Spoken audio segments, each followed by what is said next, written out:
You're there, Rowan. How are you? Hello, Rowan. How you doing? Vivian back with us or no? She's not. It's just the two of us. Oh, they let me go on alone. This is this is Rowan Atwood. Rowan, maybe you can tell the audience who you are and what you do, and also maybe something about what you do when you're not at work. Oh, sure. Yeah. So I'm Rowan Atwood. Who you are, it's not just your job, right? Right. That's right. That's right. Senior director of our global sustainable business team for Wrangler and Lee. We've been my wife and I. We live on this 32-acre nature parcel in the middle of North Carolina that we walk every day with our dogs, and I'm trying to farm biodiversity. Andrew, that's my newest project. I'm in love with birds, butterflies, and the bees. So perfect. Thank you for sharing that. So you have a little bit of a podcast. You guys have done this great podcast, like I think with us, and I think that we're all really proud of it. But you did most of the grunt work, I think. So maybe you want to share a little bit, and then we can talk about it.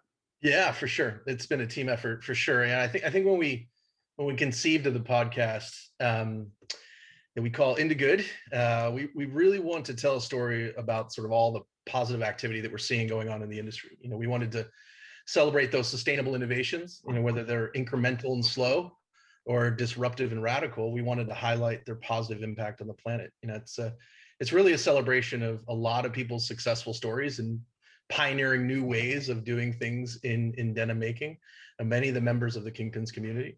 And as we know, it's really hard to find another fabric that's embraced, worn, or loved the way the denim is. From cowboys to tech leaders, it's a staple of wardrobes all around the world. But with something we've seen over the past few years is this phrase "dirty denim" has become shorthand, for the environmental and social impacts of manufacturing jeans. And it's commonly cited that the fashion industry is among the most polluting in the world, and making denim is particularly terrible for the environment because of the water use, the pollution needed to grow cotton, dye fabrics, and finish final products. And it's not just our carbon footprint too, right? It's viscose comes from forests. We now have synthetics. So we have these two conversations going on. The first one is about dirty denim, and that the consumer's exposed to. More and more consumers are waking up to these impacts, and their favorite products, the complex supply chain, complicated manufacturing process, but these vague buzzwords like eco-friendly and sustainability can leave even some of the most, passionate and motivated consumers confused. And then secondly, the story about all the positive changes going on in the industry, that's the story that we want to tell, the good things that make Indigo good.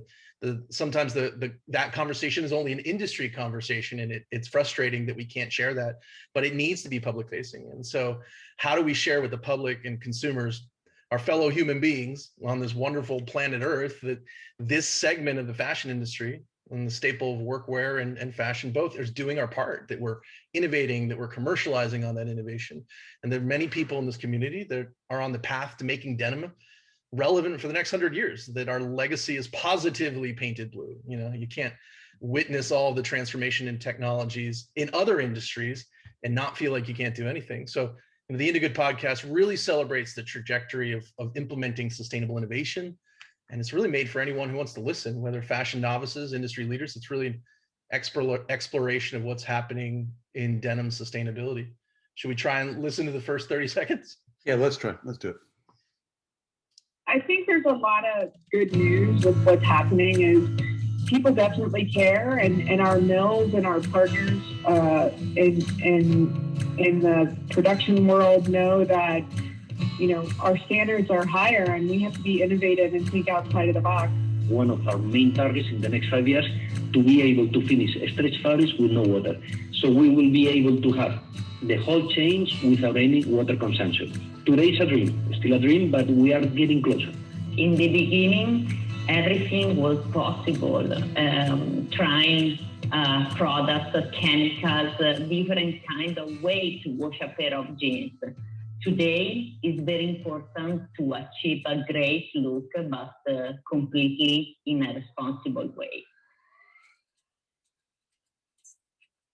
From Kingpins and Lee, welcome to the Indigood podcast, where we celebrate everything good happening in denim.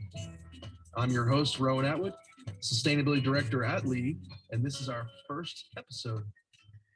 So, obviously, everyone can check it out on their own, but yeah, it's been a real fun, interesting opportunity to connect with people and just tell this story. On kingpinshow.com. You can check it out there. There's been a lot of innovation. It's become a There we go. So having done this, you're still in the middle of a lot of it.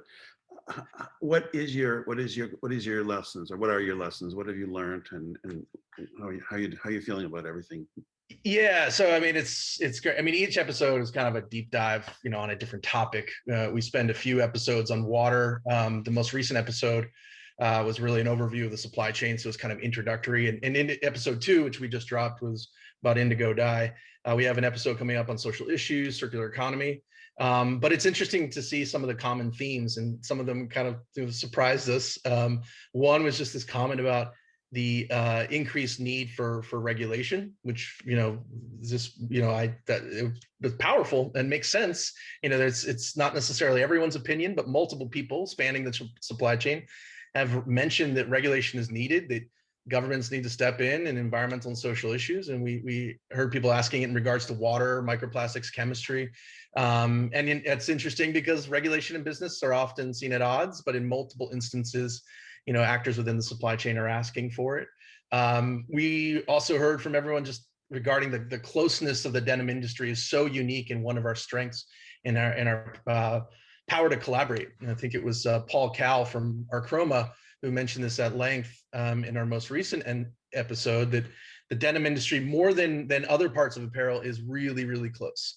There's so many mills. There's only so many mills, so many manufacturers that know each other and that make this thing possible, collaboration possible. We are Kingpins, right? And I think last and not least is that things are changing, and there's not one person who I interviewed who didn't have optimism for the future of the industry. And we weren't just talking to marketeers. We spoke to Roger Williams, who produced the River Blue documentary. And to give away too much from that conversation, I think it's episode 4 coming up, but he's not in the industry and he doesn't have anything to sell. So he doesn't really have anything to say but from his perspective, things are radically getting better, and he sees our activity, because he's in the know. But it's beyond that, we spoke with people who've been in the industry for 20, 30 years experience, and they all agreed with this assessment that this is our time. This is a time that Indigood is happening. And so it's just a fantastic sort of curation of that activity. And it's been my real privilege to be able to meet with our colleagues and peers and tell that story. That's great. Well, thank you for being on here. They gave us exactly 10 minutes. We have about a minute and a half left if you want to talk about anything else. But the one thing I wanted to mention, which I think is really, for me, a huge change in our industry, is that owners of mills are coming on here on video, letting us record them, saying they're happy to pass us their electricity bill and happy to pass us their water bill, so that we can really get into the data of what it takes to actually produce something. So that's one thing I'm really loving about our industry right now, is that we're going through this metamorphosis where transparency and eventually proof of transparency is relevant to everybody. There's no way to hide it anymore. Relevant, so necessary, and absolutely the way of the future. To your point, there's no way to hide it. We need that transparency to move things forward. We need to establish our baselines, track, measure, and ultimately drive progress where progress is being demonstrated. Thank you, Ron. I appreciate you being here. I love the podcast. Really proud that it's on our website, and proud that I get a chance to work with you. Thank you. Likewise, my pleasure. Thank you, Rowan.